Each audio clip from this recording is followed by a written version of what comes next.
few jobs. I've prepped, cooked, served food. I've washed dishes and tables. I've been burnt by oil, locked with blast freezers, learned how many things, clothing, stores at 2 o'clock in the morning, and most of them have all stopped. But today, I'm going to tell you about my favorite job. And that involved parking and trading cars like these. Being a valet was awesome. Alright? I made tons of money, worked with lots of cool people, and even got to actually have fun at strip club. Alright. So I'm going to talk to you guys about how I got the job, what I did there, and why it's still significant to me today. So it's winter break 2006. I'm desperate for holiday cash. I'm ready to start turning tricks on the streets. No one's giving me applications, and I am just ready to cry because I have no money for Christmas right now. And finally I get a call back, Park 1 valet. I go down to Miami. 20 minutes later, the lady throws me a uniform, says, "Change, you got a job." I walk out, I look like a first mate on a holiday cruise, weird ass, rainbow graphics. These shorts are so short, the shirt is so tight, and like, just think of the gayest boat captain ever that I had, that was my uniform. So I get sent down to Williams Island, which is this place. It's like Aventura Mall for those of you from South Florida. And I get sent down, the manager at the main place tells me you work at the 2000 building. That one. And I get there, the manager there says, you need all white shoes. I'm looking at him like, okay, 2 people just told me I look fine, whatever. So now I just spent $30 on this stupid uniform. I got to spend $25 more to get all white shoes. And I'm thinking, I just wasted $55 to drive 50 miles all day, and I haven't made a cent. I'm broke, and I'm wasting money with this. So anyways, I'm ready to quit right there. But I decided I'll just stick it out at least one day. And pretty soon I found out I love this job. It turns out that the valet service there was for people who actually lived in these high-rise condominiums.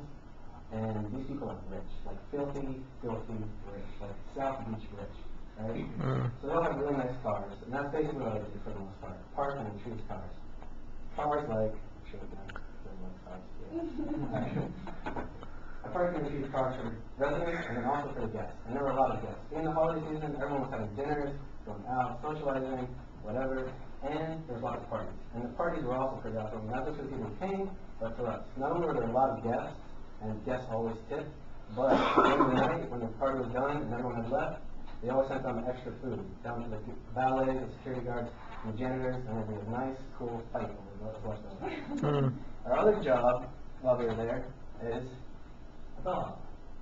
And not only did we have the regular job of picking up, carrying suitcases, everyone was going on vacation, coming back, but we were also in charge of getting everyone's groceries out of their car, taking it up to their apartment, putting it in the pantry, fridge, whatever.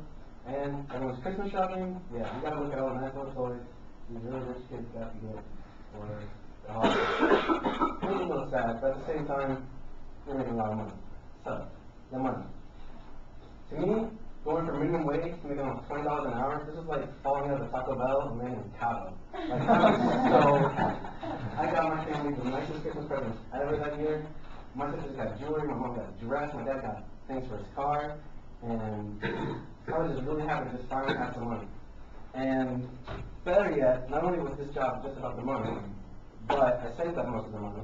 And that summer, me and my friends were like, we're no longer living in these stupid dorms. I hate dorms, I hate cockroaches, I hate RAs. We're getting a house. And now we do have a house. This is what we have right here. It lives in Park Manor, 5 bedrooms. I live with my 2 best friends, and a bunch of other people have gone in and out, moved in and out, as I've lived there for the last 2 years. And it's been awesome. It's been a time of my life, totally changed my whole outlook on life, and things can happen, dreams can come true. And really quickly, to summarize, I got my job, just applying everywhere, finally got a call back. I parked and retrieved cars, carried bags, and finally saved up money to get a house, and had a time of my life. And that's thank you, I've been great.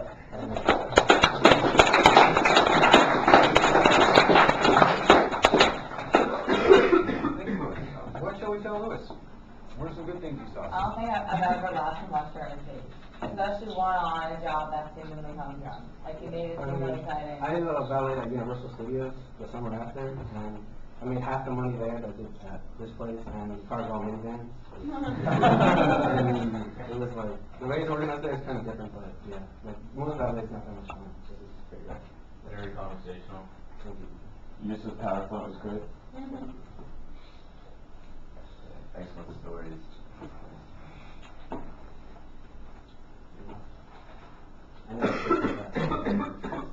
Where's the thought where Lewis might want to improve? Again, like, I know, I guess, like, you were in the moment, or maybe it was just the nature of the audience being it as, like, we're teenagers and we're probably in a class. But watching your language, like, I did hear one word, I'm not gonna repeat it, but, like, especially talking to, like, mostly adults, like, you don't wanna go out bad vibes, and then they say, like, who is this guy coming to tell me out, whatever. Maybe move around a little bit more. Yeah, once you were on the PowerPoint, you stood like right there. Yeah, I didn't want to have to walk in silence.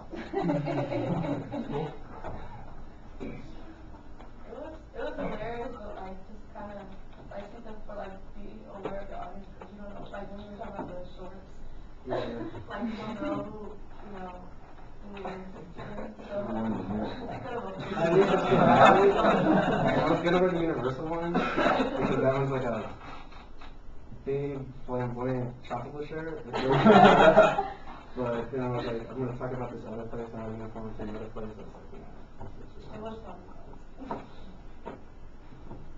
I remember seeing an artifact, except for your picture. I don't know. I kind of like really sad. we have it on the name test, I guess. Well, let me give you a couple thoughts. You're naturally funny, and again, audiences love to laugh. That can really be an effective tool to utilize with your audience, and it's great. You open with impact well, you had a good thesis statement, you previewed nice and solid, you look sharp, your voice carries nice and loud, you have a good conversational tone in your voice, you're utilizing gestures well. I think you're utilizing PowerPoint well, so you're doing great with that. I like that you turn out the front row of lights, and you use an animation build in there, which is all great. I also say turn on the lights when you're done. Just that way it keeps you from being out in the dark. You're doing a good job staying organized, and those are really effective pieces. What I would say to look for next time around, the biggest thing I would say is watch your language choices, because again, I think even though that's for a college audience, that could be a typical sort of language choice. I think for a public speaking scenario, you want to be careful with that. Yeah, I mean, I didn't mean to get that graphic with the shorts. It's just my mind blank. So I get positive. So I was just gonna go with Rainbow Cruise Express. Just take that as you want. And then I was like, wait, what did I say? So you want to be careful with that. Because again, you never know in this scenario how your audience might take that, and that might be a reason for your audience to say, "I'm not going to listen to you," and that's what I want to avoid. And maybe utilize some of the speaking space. Again, when you've got a black screen, maybe that's a place to come on out and to connect with the audience a little bit more. But again, you're naturally funny, and those stories can be effective. And let us see what a slice of life like that. I'm probably never going to draw in a Ferrari. But to see what that's kind of like is cool. So keep those up for your next speech. Thanks,